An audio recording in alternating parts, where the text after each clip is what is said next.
Oke, selamat sore Tribuners. Kembali lagi bersama saya Bayu Saputra, host Tribun Lampung. Pada sore hari ini saya akan mewawancarai secara khusus Bapak Kepala Dinas Kehutanan Provinsi Lampung, Pak Yanyan. Kita sapa pemirsa. Selamat sore, Pak Yanyan. Ya, selamat sore Tribuners. Assalamualaikum warahmatullahi wabarakatuh. Mudah-mudahan sehat selalu ya. Waalaikumsalam. Terima kasih Pak Yanyan. Pak Yanyan, sedikit Pak Yayan, di sela-sela kesibukannya kita ingin tahu nih untuk beberapa pertanyaan yang akan Bayu ajukan kepada Pak Yanyan. Yang pertama, sejauh ini Pak, ada berapa sih Pak luasan hutan di Provinsi Lampung? Kemudian terdiri dari hutan apa saja yang ada saat ini Pak? Ya, baik. Terima kasih Mas Bayu. Lampung itu punya 1.004.735 hektar ya, kawasan hutan. Nah, itu merupakan 28,45% dari luas wilayah daratan di Provinsi Lampung. Nah, dari 1 juta itu ada 3 fungsi. Yang pertama fungsi konservasi, lalu fungsi produksi dan fungsi lindung. Untuk yang fungsi konservasi itu ada 3 unit pengelolaan. Balai Besar Taman Nasional Bukit Barisan Selatan, lalu Balai Taman Nasional Waikambas, dan KPH Konservasi Tahurawan Abdurrahman. Yang 2 tadi Balai Taman Nasional itu merupakan kelola UPT Kementerian Kehutanan, sementara yang Tahura itu di bawah kelola Dinas Kehutanan Provinsi Lampung. Sementara yang hutan lindung dan hutan produksi itu juga di bawah kelola Dinas Kehutanan Provinsi Lampung. Nah, kita pisahkan dulu tuh yang Balai Taman Nasional ya, karena itu di bawah kementerian. Kalau yang untuk hutan lindung dan hutan produksi serta Tahura itu sekarang dibagi menjadi 17 unit KPH, Kesatuan Pengelolaan Hutan. Jadi ada 17 unit kita ini punya di Provinsi Lampung ya. Oke. Pak, kemudian khusus hutan adat di Lampung itu bagaimana sih Pak kondisinya Pak?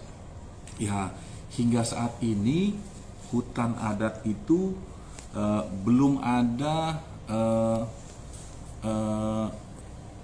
pernyataan resminya, pengakuan resmi dari pemerintah, baik pemerintah daerah maupun pemerintah pusat. Karena untuk dinyatakan hutan adat harus ada pengakuan, jadi harus ada keputusan dari Kementerian Kehutanan bahwa itu memang hutan adat. Gitu.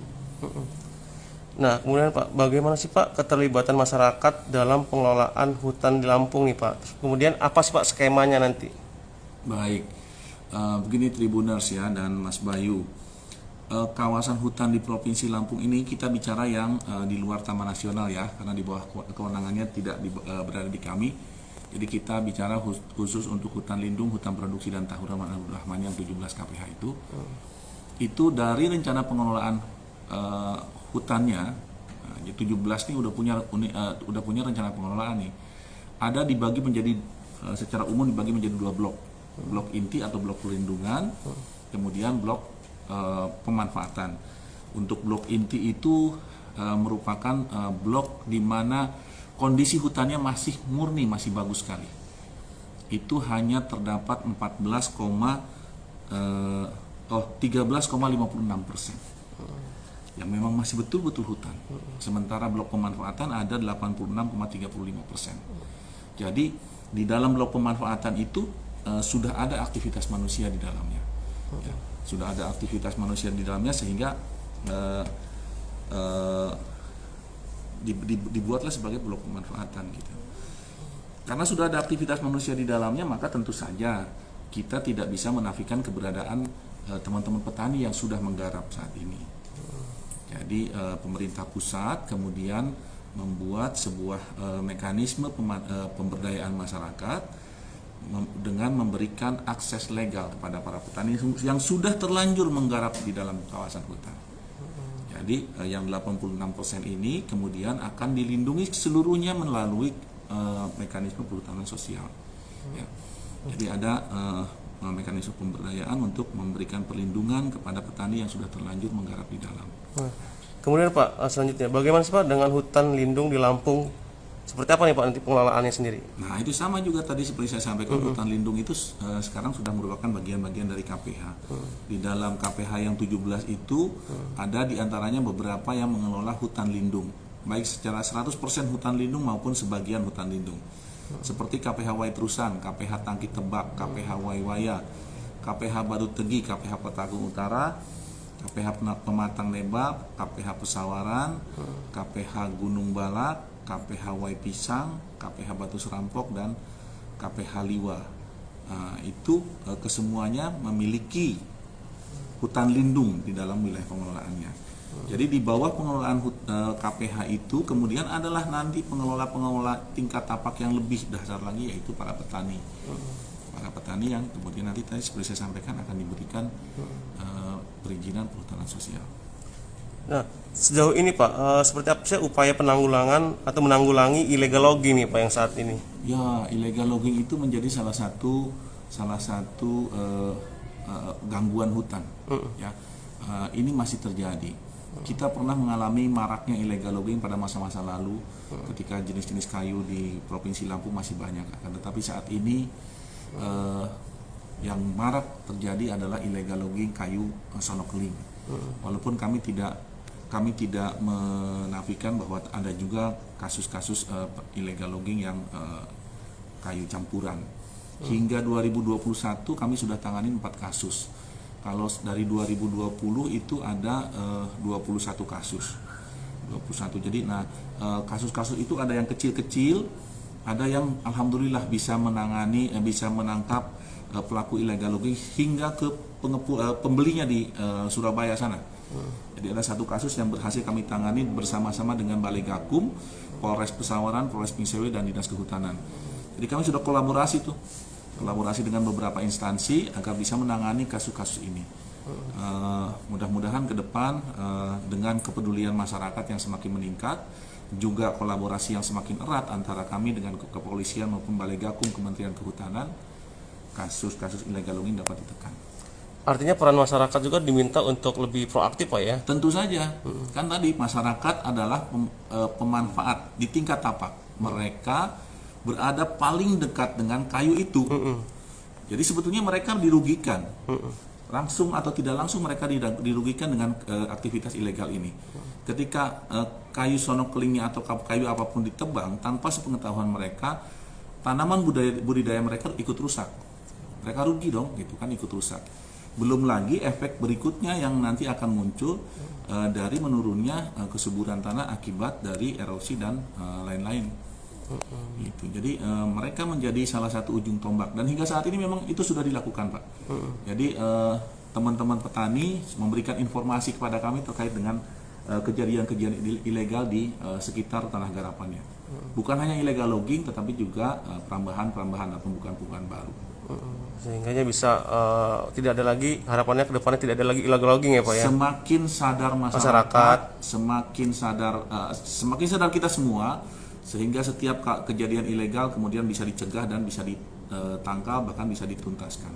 Nah, sebenarnya pelipatan masyarakat sendiri seperti apa sih Pak dalam penanggulangan illegal logging ini sendiri? Ya, karena tadi saya sampaikan bahwa mereka berada di tingkat tapak yang betul-betul bersentuhan langsung dengan lahannya.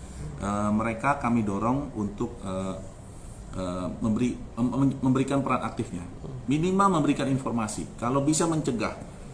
Tapi kalau mereka berani tangkap, boleh tangkap, kemudian serahkan kepada kami untuk ditindaklanjuti tindakan hukumnya. Ya. Jadi mereka tuh punya kewajiban sebagai pemegang izin pengelolaan. Ya. Di dalam izin itu sudah melekat kewajiban melakukan perlindungan hutan. Bukan hanya kegiatan pemanfaatannya saja diambil hasilnya, tapi juga melakukan perlindungan hutan. Bukan hanya terhadap lahan garapannya, tetapi juga terhadap lahan sekitarnya.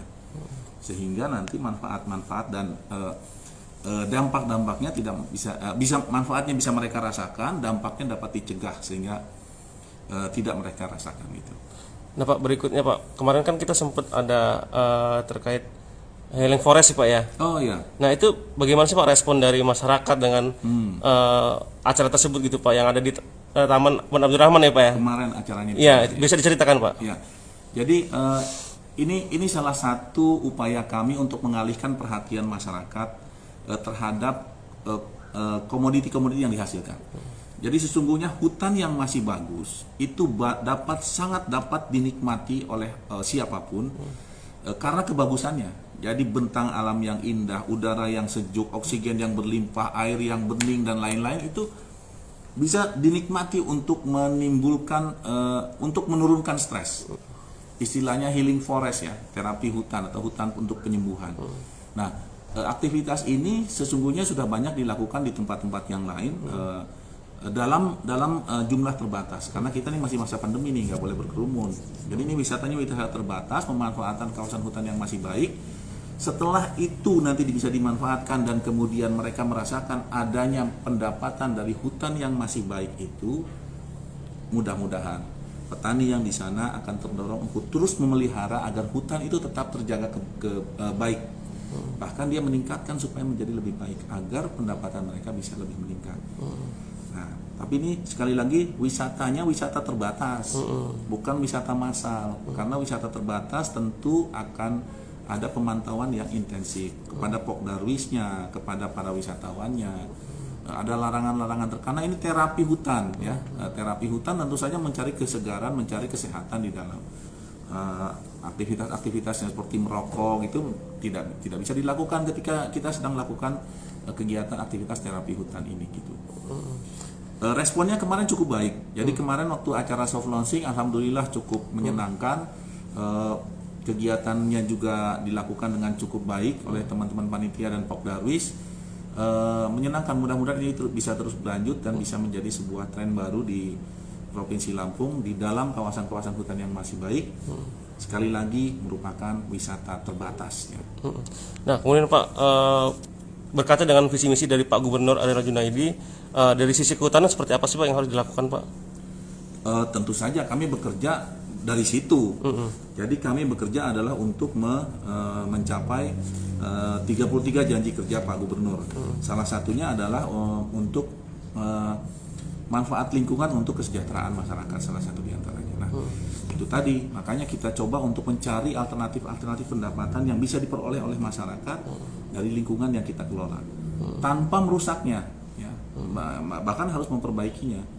Kegiatan-kegiatan seperti yang kemarin diresmikan juga brand komoditi, brand produk hutan Lampung misalnya kan. Itu kan nanti kami akan merangkul semua komoditi produk-produk hutan Lampung yang diusahakan oleh petani melalui brand komoditi itu, mudah-mudahan nanti bisa terjual dengan harga yang lebih baik, yang keuntungannya nanti akan dikembalikan kepada mereka. Jadi dengan demikian pengelolaan lingkungan hidup akan mendorong kesejahteraan masyarakat. Insya Allah dengan dukungan semua mudah-mudahan bisa tercapai. Terima kasih banyak ini Pak Yanyan, bahwasannya sudah banyak kita tahu tentang hutan, bagaimana itu pemanfaatannya sendiri seperti apa gitu Pak Yanyan ya. Sehingga berharap kedepannya hutan ini tetap dijaga kelestariannya ya, betul. Untuk mungkin anak cucu kita nanti gitu Pak ya. Oke, pemirsa, kita sudahi wawancara khusus dengan Pak Yanyan selaku Kepala Dinas Kehutanan Provinsi Lampung. Semoga tayangan ini bisa bermanfaat dan bisa menjadikan edukasi ya Pak ya. Edukasi untuk kita semua untuk bisa menjaga hutan dan melestarikan hutan itu sendiri. Amin. Oke, terima kasih banyak Pak Yanyan. Saya akhiri. Wabillahi taufiq wal hidayah. Wassalamualaikum warahmatullahi wabarakatuh. Waalaikumsalam warahmatullahi wabarakatuh.